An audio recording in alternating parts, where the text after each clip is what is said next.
She cheated for years, and thought I'd never find out, but the truth always comes out. My wife, 44 female, and I, 43 male, have shared 20 years of marriage, and our journey began when we were high school sweethearts. She was a senior, and I was a junior. Our relationship endured a long-distance phase during her first 2 years of college, while I finished high school and completed a year at community college. Eventually we attended college in the same city, and from that point we have been inseparable, living together and building our life. We married the summer after my college graduation, and overall, our marriage has been wonderful. However, I recently initiated a divorce after uncovering that she had been involved with multiple men during those 2 long-distance years. Just after Christmas we had a small reunion with a few of my wife's college friends. It was a cozy evening filled with laughter and reminiscing as we caught up over dinner and shared memories. During the conversation, my wife casually mentioned that we met in high school. She didn't clarify that we were dating back then, just that we had known each other since high school. One of her old college roommates exclaimed how remarkable it was that we met so young, had our wild college years, and still ended up together. I played along, jokingly saying I wasn't sure if my wife was as wild as I had been. At that moment, the roommate began to share a story. But my wife abruptly cut her off, saying she felt uncomfortable. Her sudden reaction made my senses tingle with suspicion. I decided to clarify things and mentioned that we actually started dating in high school and remained together throughout her entire college experience. An awkward silence fell over the table, and the rest of the evening was noticeably tense. As we were leaving, one of her other roommates pulled me aside and suggested I should have an honest conversation with my wife about what really happened during her college years. On the way home from dinner I couldn't shake the uneasy feeling I had. So, I asked my wife about what her roommate had hinted at. She kind of blew me off, saying it wasn't a big deal. I told her it was important that she be honest with me, but she brushed it off again, insisting it wasn't important. Her dismissive attitude only heightened my suspicion. When we got home, I decided to take a firm stand. I told her I was going to stay at my brother's house until she was ready to talk about what had really happened during her college years. The next day she came over, visibly anxious. She finally admitted to sleeping with several men during her first 2 years of college. She tried to downplay it, saying she didn't consider it a big deal at the time because we were long distance and she didn't think our high school romance would last. This revelation hit me like a ton of bricks. I pressed for more details, feeling a mix of anger and betrayal. She confessed that it was at least 10 different men, including at least 3 guys she had introduced to me as friends during my weekend visits, and 1 guy she was still in contact with. Hearing this I felt a surge of emotions: anger, sadness, betrayal. I knew our marriage couldn't survive this. I told her I wanted a divorce and would start the paperwork as soon as possible. True to my word, I began the process on January 2nd. Her attempts to downplay her actions and dismiss my feelings only solidified my decision. This wasn't just about the infidelity. It was about the lies and the disrespect that had spanned decades. Her family and most of my family are telling me I shouldn't throw away my marriage over a few mistakes. They keep saying that everyone makes mistakes and that I should forgive her for the sake of our long history together. But to me, this isn't just about a few mistakes. It's about a pattern of behavior that spanned years. Cheating on me with multiple men for 2 years is not something I can overlook. No matter when it happened. The fact that she continued to maintain relationships with these guys right in front of me, even introducing them as friends, is an unacceptable level of disrespect. Our children are 17 and 19, practically adults, and I believe they will understand why I need to end the marriage. They've seen us as a loving couple, and I hope they realize that my decision is about preserving my self-respect and integrity. I feel like I'm losing my mind with the number of people telling me to overlook years of infidelity and decades of lies. Everywhere I turn, I hear voices urging me to forgive and forget, to salvage what we've built. They tell me I'm being unreasonable, that I should focus on the good times and the life we've shared. But how can I, when every memory is now tainted by the knowledge of her betrayal? It's not just the act of cheating. It's the deceit. The lies. The continuation of friendships with those she cheated with. How am I supposed to trust her again? How am I supposed to look at her the same way, knowing what she did? And how she dismissed my feelings when I confronted her. I keep questioning myself, wondering if I'm overreacting, if I'm being too harsh. But then I remember the pain I felt when she admitted to her affairs. The anger and betrayal that surged through me. I remember the night spent wondering how she could introduce me to those men. How she could maintain those friendships without a hint of guilt. It's not something I can simply get over. It's a fundamental breach of trust that has shattered our marriage. Am I wrong for leaving? I don't think so. I feel like I'm fighting for my dignity. For my right to not be lied to. To not be disrespected in such a profound way. It's not about revenge or holding a grudge. It's about acknowledging that some lines, once crossed, cannot be uncrossed. I'm writing this because my wife and a few of her friends have been telling me it's normal to sleep with other people in a long-distance relationship, and that I'm the odd one out for not doing the same. I felt like I was being gaslit and needed an outside perspective. Since we live in a state with a waiting period to finalize a divorce, I thought it would be wise to get some insight before things are set in stone. After hearing these comments, I see a handful of people agreeing that it's common to sleep around in long-distance relationships, but they seem to be a minority. During those 2 years of college, we saw each other a couple of weekends a month. I lived about 3 hours away from her college. So while it was long distance, it wasn't like we were separated by the entire country. We didn't go months without seeing each other. The 3 guys I met while she was in college were introduced to me during parties. These weren't formal introductions, just casual meetups at social gatherings. The topic of me being her boyfriend never really came up, so I have no idea if they knew we were in a relationship. One of these guys is still in our lives because he married a mutual friend from college. He isn't some secret contact she's been messaging on the side. He's someone we've both been in touch with regularly for years. After finding out about my wife's infidelity, I spoke to him a few times to understand his side. He told me he had no idea we were dating back then and has since blocked my wife on social media out of respect for me. Some people have questioned how her college roommates didn't figure out the timeline at our wedding. The answer lies in how we handled our marriage celebrations. My wife and I had a very small ceremony with just close family in Texas. Later we went back to the East Coast and threw a big party for our friends. We skipped the typical wedding reception traditions where couples share details about how they met and their journey together. Because of this, her roommates never pieced together that we started dating before she went to college.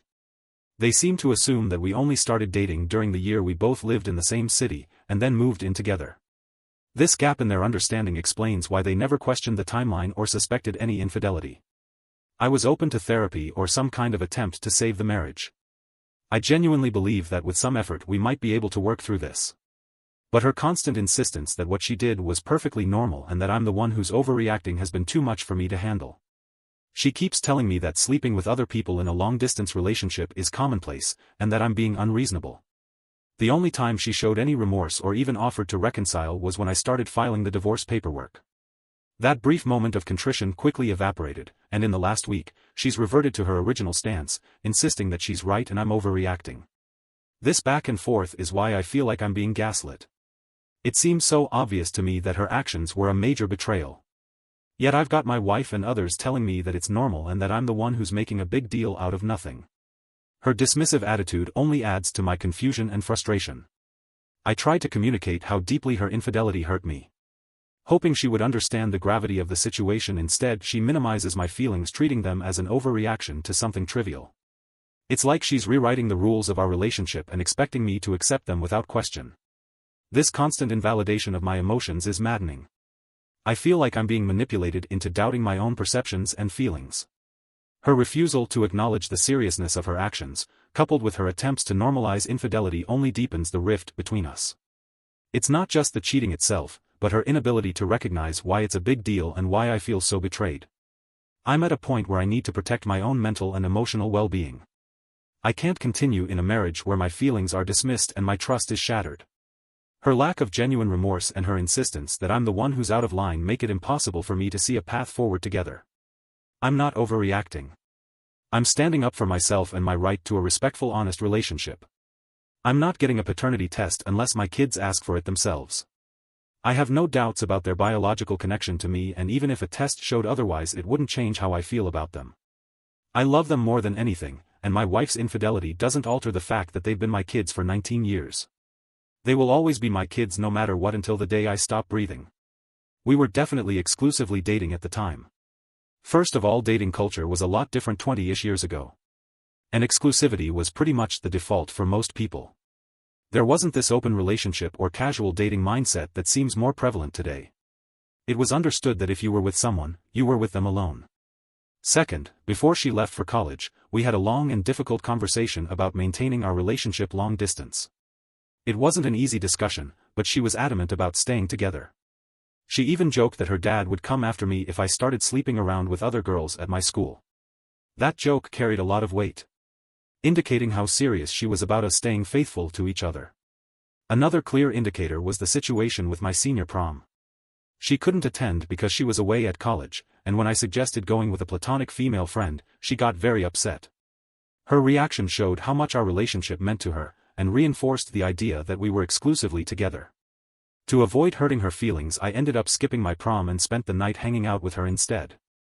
All these reasons combined with the nature of our relationship before she left for college made it clear that we were committed to each other. The expectation of fidelity was implicit in our actions and discussions. I followed up with a friend who suggested I should have an honest conversation with my wife. She revealed that 10 guys would be on the low end, and mentioned that there was at least one pregnancy scare during those years, which I had no idea about. Honestly, the number of guys isn't the main issue for me. What really matters is that my wife seems completely incapable of understanding why her actions were wrong and why I feel so deeply betrayed. It would make a huge difference if she showed any genuine desire to fix this, but she hasn't. Throughout our conversations, she consistently dismissed my feelings, telling me I was overreacting to what she considered totally normal behavior. She didn't express any regret or consideration for the hurt she caused until she realized I was serious about filing for divorce. Only then did she get defensive and angry. But even in that moment, it was clear her concern was more about the consequences than about my feelings. The lack of remorse was evident. She didn't offer to fix things or suggest ways we could work through this until I had already started the paperwork and notified her that I had a lawyer. It wasn't about repairing our relationship. It was about damage control. This response reinforced my belief that she doesn't grasp the depth of her betrayal. It's not just about the infidelity itself, but about her ongoing disregard for my feelings and our marriage. Her dismissive attitude, especially in the face of such a serious issue, left me no choice but to move forward with the divorce. I believe we can manage co-parenting.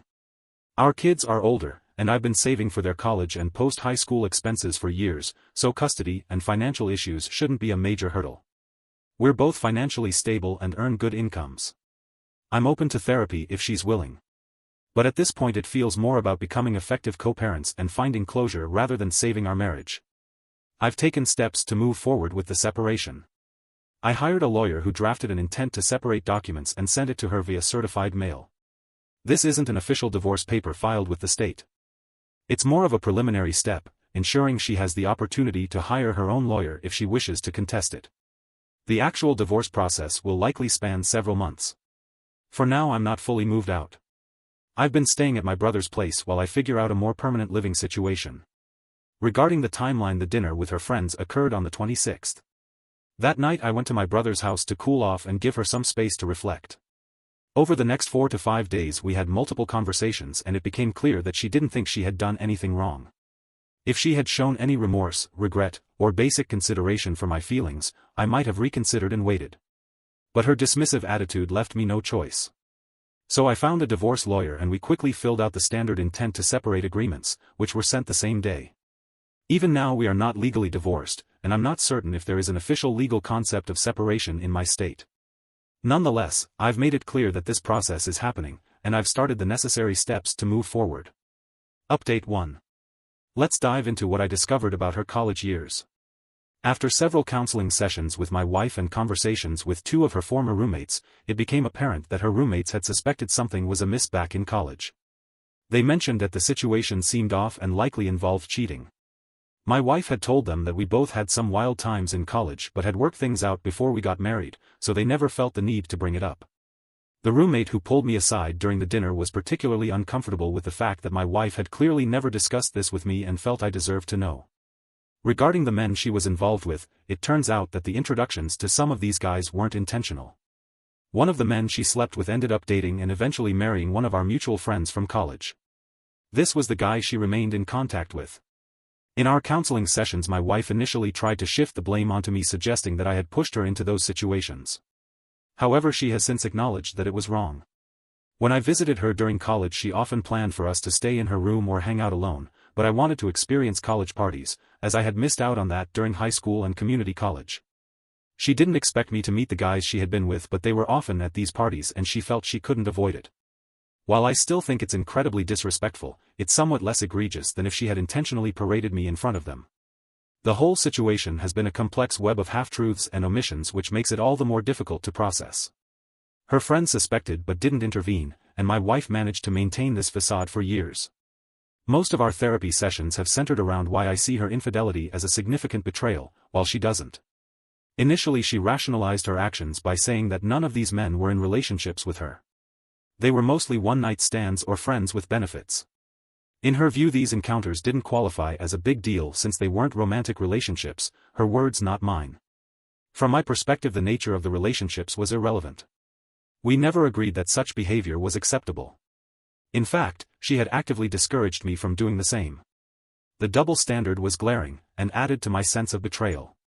As we delved deeper into this issue over the course of 2 therapy sessions and after she consulted with some friends my wife began to see things differently. She now acknowledges that her actions were a breach of our trust and the foundation of our relationship. This new shared understanding has allowed us to discuss the situation more openly and honestly, moving from heated arguments to productive conversations. This shift in our dynamic gives me some hope for our future as co-parents. While the prospect of saving our marriage feels out of reach, being able to communicate honestly about our past can help us establish a healthier relationship moving forward. This is crucial for the well-being of our children and for navigating the complexities of co-parenting effectively. Now here's why I'm 100% committed to getting a divorce. 2 pivotal things came to light that made it clear I needed to end the marriage. First, about 10 years ago, we hit a rough patch and went through a period of almost 2 years without any intimacy. She had mentioned that our physical relationship was becoming monotonous. So I tried to bring some excitement into it. Nothing extreme, just some light role play and items you'd find at a novelty store. However, it turned out she was fixated on some intimate experiences from her college days, which she is not comfortable discussing. She wanted me to recreate those experiences, but when I did it made her feel awkward and guilty because it reminded her of other men she had been with. The fact that she insists these experiences were meaningless, yet they still affect our marriage tells me they were more significant than she's willing to admit. Second, she confessed to flirting with coworkers during business trips since the pandemic ended. Although she claims nothing physical happened, it did progress to the point where she went on a date with one of her male colleagues. For me, that was the absolute deal breaker. These revelations shattered any remaining trust one had. The first issue showed me that past experiences were still haunting our present despite her claims otherwise. The second issue made it clear that she was willing to cross boundaries again, even after everything we had been through. These 2 factors combined made it impossible for me to see any hope for salvaging our marriage. We have informed our children that we are getting a divorce. We explained to them that it stemmed from some bad decisions made during college, decisions that we've been unable to move past. During the conversation my 19-year-old, who is currently in college, directly asked if I had been unfaithful to my wife while she was away at school. This question caught my wife off guard, but she bravely admitted to our children that she was the one who cheated. We have both agreed to refrain from sharing any more details with the kids. It's essential to protect them from the more painful aspects of our past. I reassured them that despite the separation both of us remain fully committed to being there for them. I emphasized that we are in therapy to ensure we handle the divorce in the best possible way for our family's well-being. Furthermore, I made it clear to the kids that if they ever feel the need to talk about the situation, whether with us or a therapist, they have my full support. I want them to know they can express their feelings and seek help without any hesitation. It's crucial for them to understand that their emotional health is a top priority for both of us. And we are doing everything we can to navigate this difficult time together as a family. We've begun discussions with a mediator to figure out the best way to proceed with the divorce. Unless something changes, it looks like we can part ways amicably. Both of us are financially stable, free of major debts, and with our kids being older, custody isn't a significant concern. The past few months have been tough, but I'm managing. I'm actually thankful that my last post gained so much attention. It validated my feelings and pushed me to seek counseling with my wife. To be fair, my 19-year-old daughter has had her share of difficult relationships. She's been hurt by boyfriends who either cheated on her or abruptly left her for someone else. Given her past experiences with untrustworthy men, it's understandable why her initial thought might be that I was the one who cheated. Adding to her suspicion is the fact that I was the one who left the house. In her eyes, seeing her father leave the family home might have seemed like an admission of guilt or wrongdoing. Her experiences have understandably shaped her perspective, making it easier for her to believe that I could be at fault. When cheating came up, my wife made it clear that she was the one who being unfaithful. To be honest, I'm not overly concerned about the narrative here.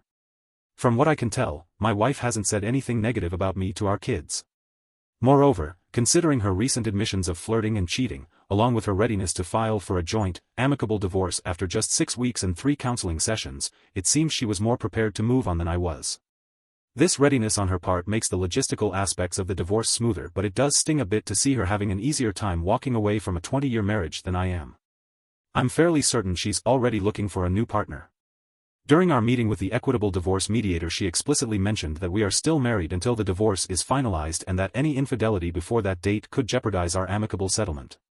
This statement struck me as somewhat ironic given that our divorce is rooted in infidelity. Nevertheless, my soon-to-be ex was visibly annoyed when this topic came up. Additionally, I suspect that my current living situation, crashing in the guest room, might be hindering her prospects of moving on quickly. At the end of the day, I'm doing my best to come to terms with the end of our marriage. I've been attending therapy on my own, in addition to our couple sessions to help me cope. I'm mentally bracing myself for the likelihood of encountering the coworker she only dated again. However, I'm hopeful that I'll find a new place and move out before the divorce is finalized. If everything goes smoothly with the mediator, we should be divorced by summer. I'll have my own place and she can just date whoever she wants.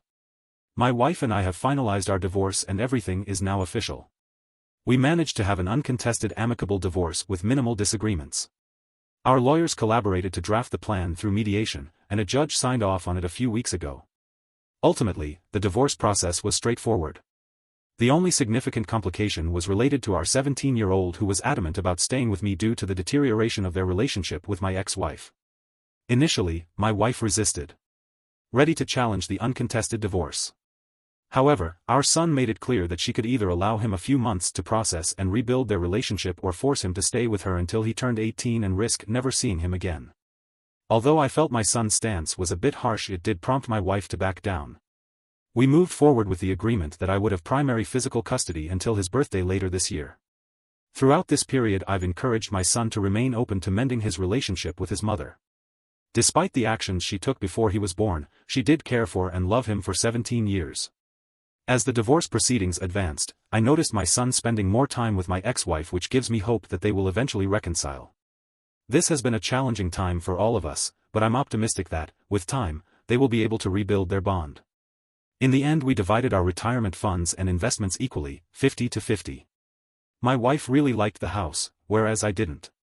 So she kept the house and most of the furnishings. To balance things out, she took out a mortgage to pay me back for half of the equity and half of the estimated replacement value of the furniture. Most of our other belongings were easy to split. She kept her car, I kept mine. And we divided our personal items like my music gear and her hobby equipment along with clothing and personal effects. For anything that was harder to divide, we agreed to sell it and split the profits. Thankfully, we had already documented most of our valuable items and electronics for an insurance rider we added to our home insurance a few years ago, which made this process smoother. Things have been going well for me personally. Both of my kids spend most of their time at my place, and we have maintained a close relationship, which was my biggest concern during the divorce. I'm relieved and grateful that this bond remains strong. I've moved into a new house that I truly love. A place that feels like a fresh start.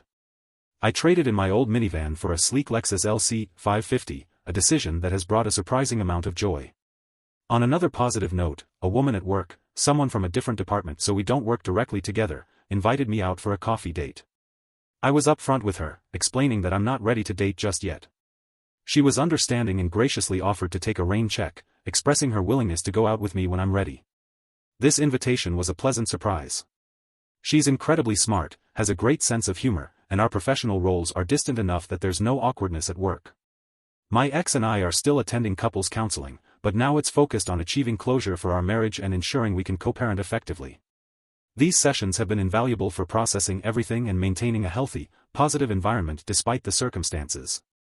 However, they've also confirmed that divorce was the right decision. It's become evident through our discussions that my wife began dating as soon as the divorce process started, indicating that whatever love we had was already fading. I'm pretty sure the coworker she claimed was just a friend even dropped her off at our recent session. Surprisingly, this didn't really upset me, which is a clear sign that I too was ready to move on from the marriage.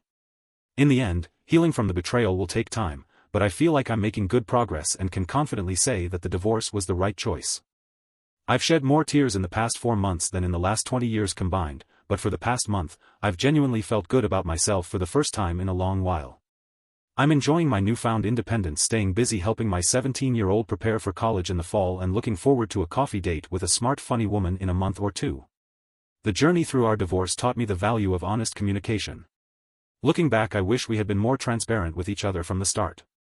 It's a lesson I'll carry forward in all my future relationships, romantic or otherwise. Most importantly, I've discovered the strength within myself to rebuild and move on. Despite the heartache, I've started to feel genuinely good about myself again. Thank you for watching. For more of your favorite stories, remember to like and subscribe.